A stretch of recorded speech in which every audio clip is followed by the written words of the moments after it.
I think that interaction is the right term that we use, and I think we should continue to use that.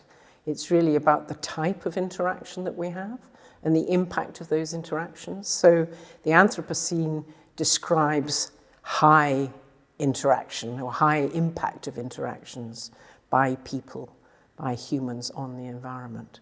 But it's still an interaction, and it helps us to understand relationships between people and landscapes and natural processes in those landscapes. I think ordinary landscapes are quite often forgotten by policymakers. There's a great concentration on protected or special, so-called special landscapes. But people live in ordinary landscapes, and they hold values for people. They are special to people. And we need to make sure that those ordinary landscape values are embedded within our policy as well. I think throughout the world, I think many ordinary landscapes are not properly valued or valued enough. And many ordinary people or people who live in those ordinary landscapes find it really difficult to express those values.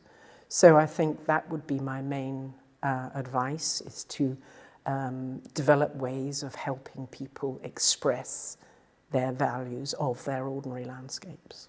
At the moment, I think most of our landscapes are degrading, so we're losing biodiversity, where our landscapes are eroding. We are still putting lots of sprays in our using chemicals on our agricultural landscapes. We're losing our trees through disease.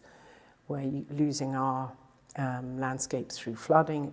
So it's about turning those things around. So any vision that I might have would be about seeing change that turns those kinds of problems around.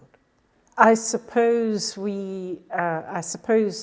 I would like to emphasize the importance of working together across disciplines. I think we know that politicians have a lot of pressure to do and say certain things. And actually, what we need to be doing is actually working at all levels with lots of different groups, as I think you are in Flanders, actually, or beginning to do in Flanders, perhaps. But we also then need to include ordinary people in that, and communities, and keep those discussions going, so that actually what emerges in the politics reflects the voices of ordinary people and ordinary landscapes.